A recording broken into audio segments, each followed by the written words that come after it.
Well, now to new details in a case Fox 5 has been following since it began. The husband of missing D.C. realtor Ana Walshe pleading guilty to disposing of her body, but he will continue to fight a murder charge.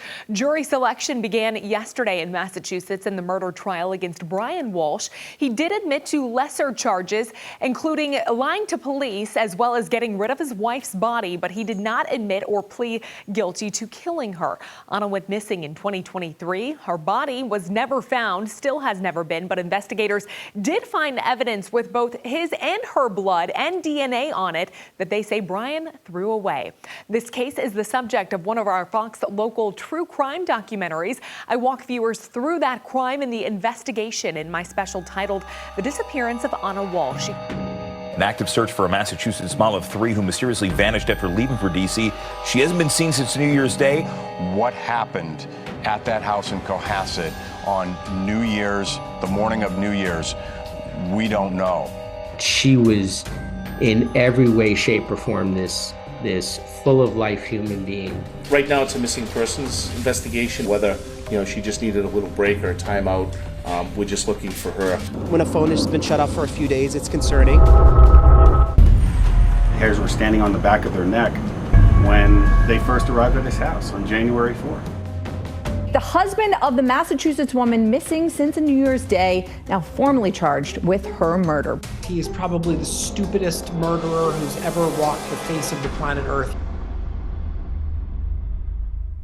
Ana Walshe, a mom of 3 young boys, goes missing from her Massachusetts home early New Year's Day. She was said to be heading here to Washington, D.C. because of a work emergency. She worked for realty firm Tishman Speyer.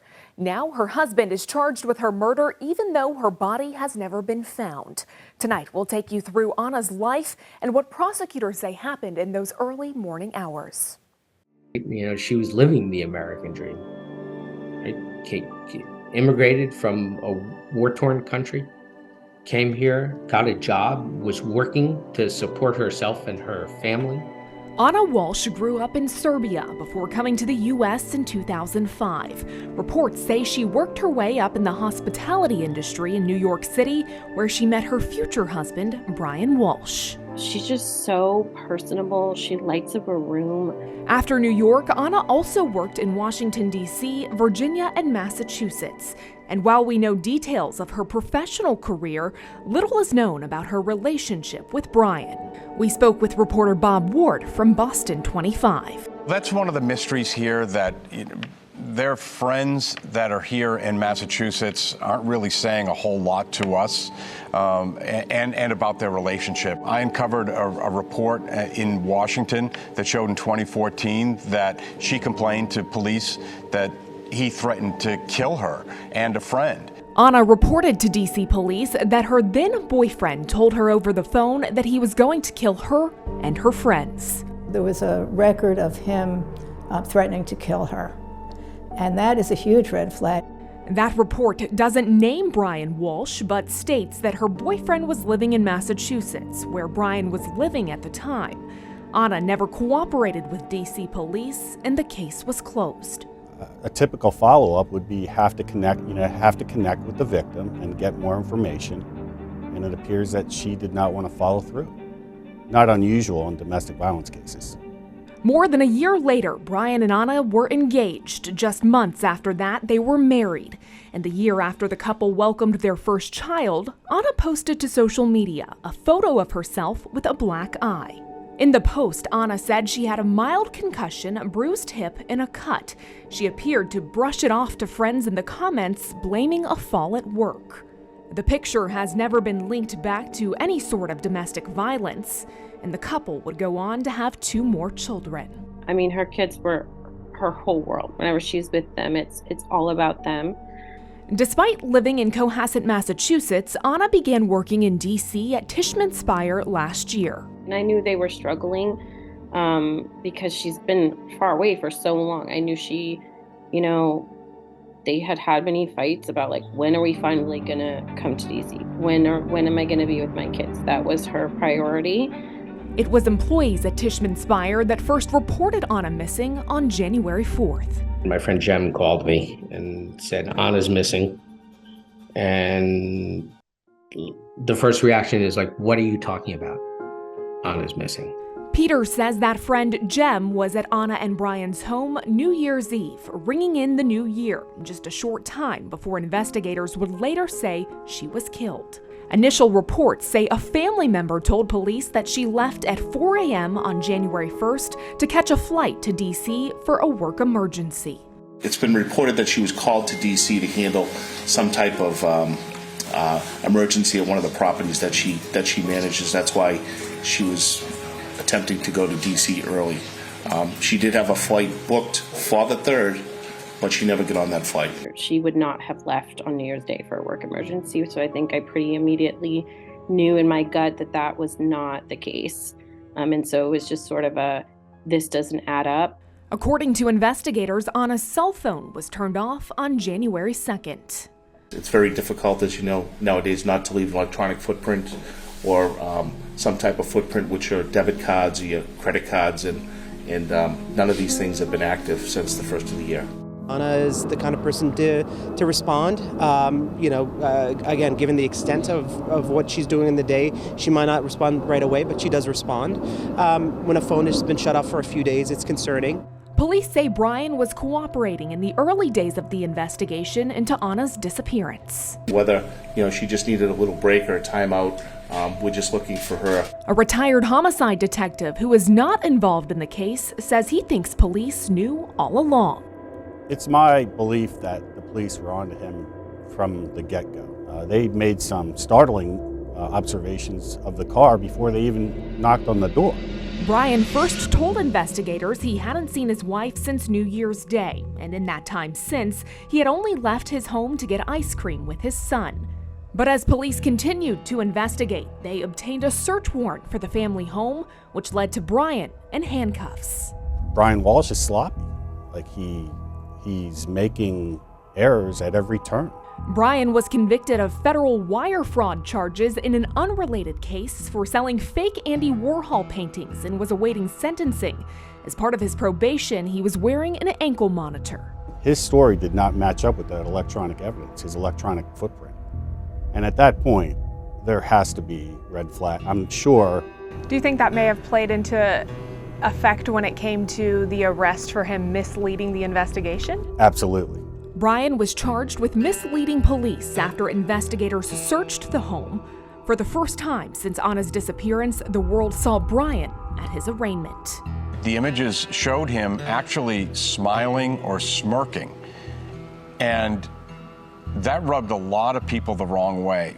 And he walked in with an air of arrogance, kind of looking around the courtroom, kind of looking like he owned the place. And I don't know, maybe thinking he could talk his way out of it. This is a serious situation, and he looked just casual. And I think it's especially someone loving Ana so much, it's really difficult to see that and to understand that altogether. It doesn't make any sense. With Brian now behind bars, investigators begin to piece together what they say happened to Ana Walshe.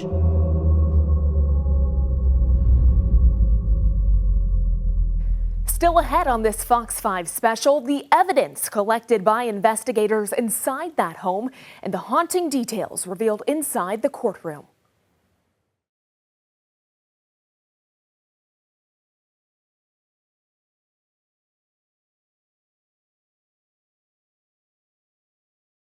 How could something so horrific happen to such a beautiful human being? If he did this, it would be smart for him to become clean.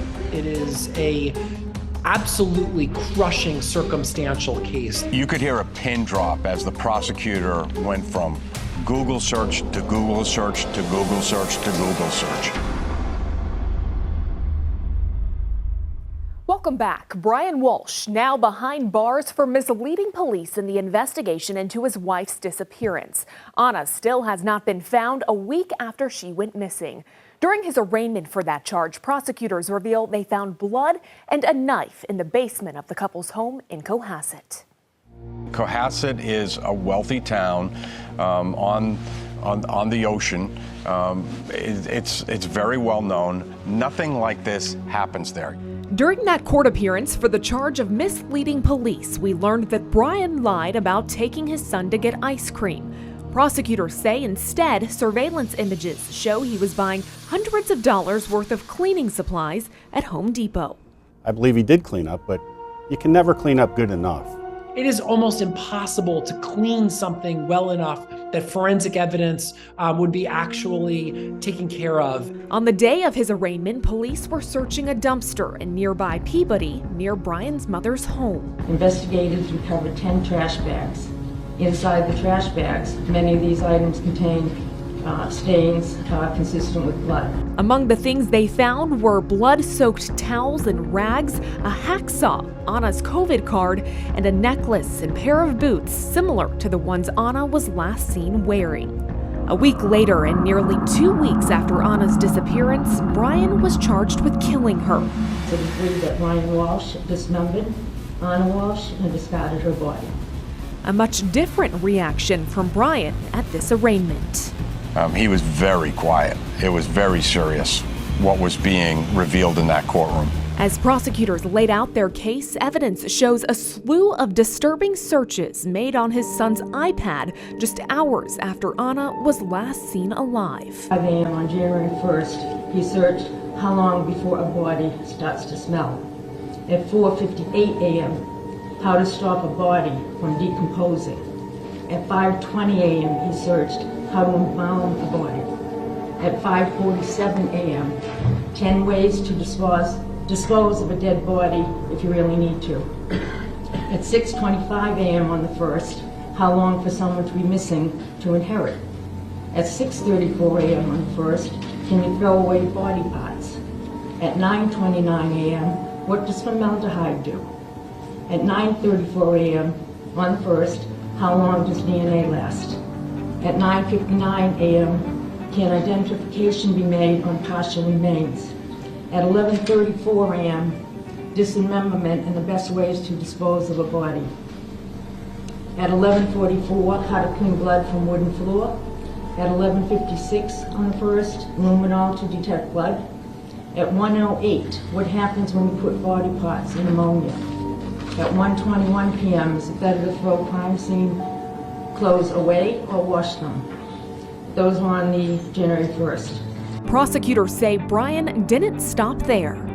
The next day, he's accused of searching things like, is a hacksaw the best tool to dismember a body? And can you identify a body with broken teeth? The day after that, more searches, including what happens to hair on a dead body and what is the rate of decomposition of a body found in a plastic bag compared to on the surface in the woods.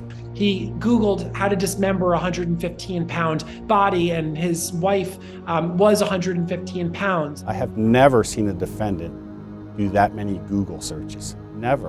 It was 3 days worth of not just Google searches, but incriminating and damning Google searches. She just kept going, and every search was worse than the one before. Prosecutors also say just days before Ana's disappearance, on December 27th, Brian searched online, what's the best state to divorce for a man? I've been doing this for almost 40 years, and I've never seen that level of detail unleashed at an arraignment. Brian Walshe pleaded not guilty. The defendant will be held without bail pending indictment. The question remains, where is Ana Walshe? I think the investigators believe that she was disposed of in the trash and then incinerated, and they were just too late to get to it. Still ahead in this Fox 5 special, will the circumstantial evidence be enough?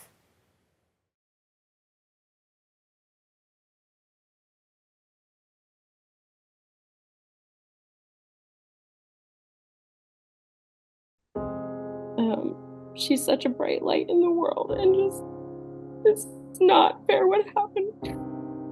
And she does not deserve this. It's surreal. It really is. It's like, it just, people don't do this to one another, especially a husband to a wife, supposedly. It's also so sad. Young woman, mother of young children. It's gruesome, and it's just a really hideous set of facts. I think juries are sophisticated enough to know that if someone's if someone is being charged with murder, they're also capable of disposing the body. Welcome back. Brian Walshe now charged with his wife Ana's murder. He pleaded not guilty and her body still has not been found. Investigators believe he dismembered her and took her and her belongings to different dumpsters starting on January 3rd. He walks to the dumpster carrying a garbage bag. He's leaning and it appears to be heavy as he has to heft it into the dumpster. He walks to the dumpster with the garbage bag and leaves it. On 4:48, he hit another complex in Abington, and at 5:10 p.m., cell phone shows records at another apartment in Brockton. The next day, on January 4th, police do a welfare check on Ana after coworkers report her missing. During that check is when officers notice Brian's car.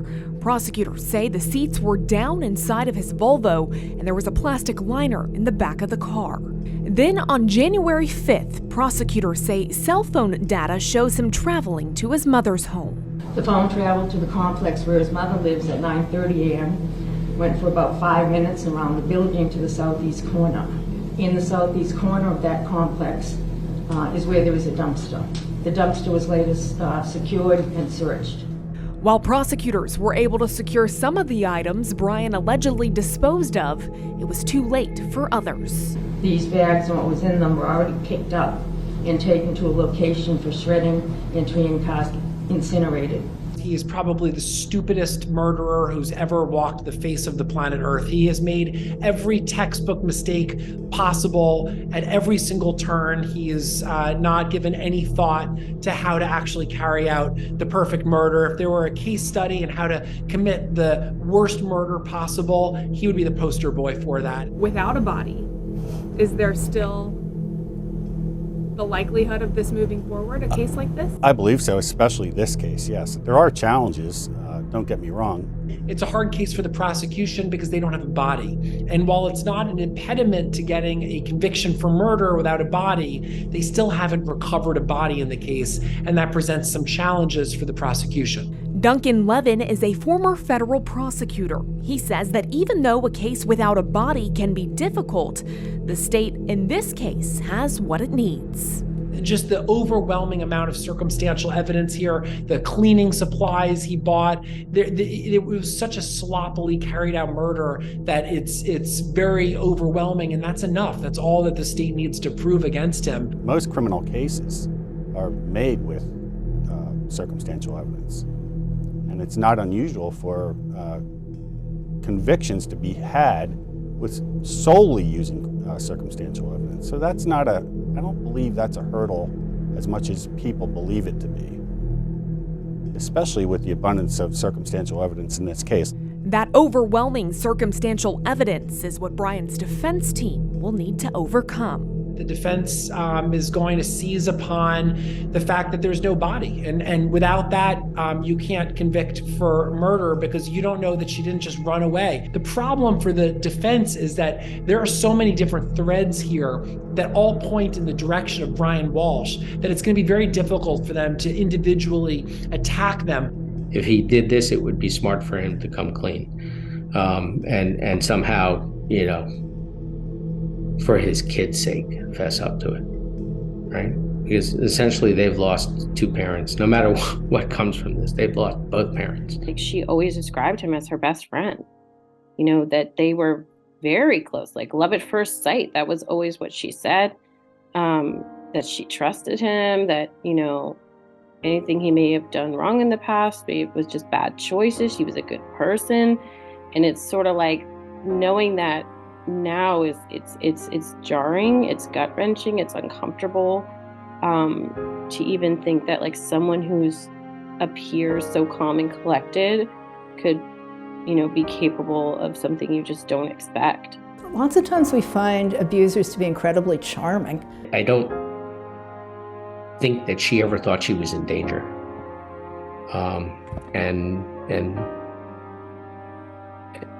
And if she did, I don't know that she would have called reached out to somebody. So if she were buying a house in DC and thinking about moving the kids, that is a time where domestic violence might escalate, because that's the time of separation. So I think when this opportunity came up as well, she jumped at it as well to be here and to move out of the Boston area. The other part of that really was with Brian's ongoing investigation. I don't know how much I really want to talk about that. With the FBI, was like she was responsible for being the primary breadwinner. And so it was really a matter also of her taking that on for her family. Domestic violence cuts across every category you can think of: economic, racial, religious, any group, education level, anything, it cuts across. If anything good can come from this, is to help the next person or persons who might be in this situation, or to have the ability to get help.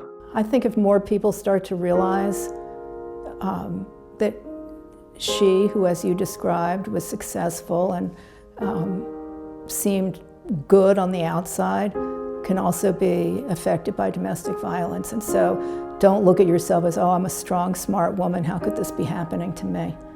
It happens to people across every economic divide. She was strong, she was confident, she was powerful, and wonderful, and an amazing mother, An amazing mother. That's how all of Ana's friends describe her. Still ahead, the message Ana's friends have for her children. Stay with us.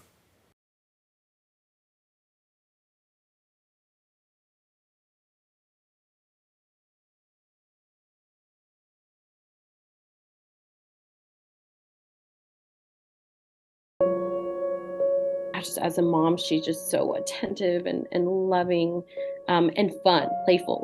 She has 3 boys, so they play a lot, and they had a lot of fun together. And she was just very present with them. Ana would want her kids to continue the legacy of her life, right? The legacy of her life has to live on, and whatever that looks like. So she'll want her kids to do that. She'll want her kids to know. It's not clear who is now caring for Ana and Brian's young children. Initial reports said they were in the custody of Child Services, but there has been some speculation that they could be with Brian's mother.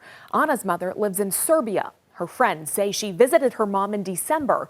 Ana's mother spoke to Fox Digital, saying Ana texted her just 1 week before she vanished, asking her mom to come to the U.S. the very next day. Her mother was not able to make that quick trip. As for Brian, his case is still making its way through the courts. We'll continue to follow it for you right here on Fox 5. If you or anyone you know is experiencing domestic violence, call the National Domestic Violence Hotline at 1-800-799-7233.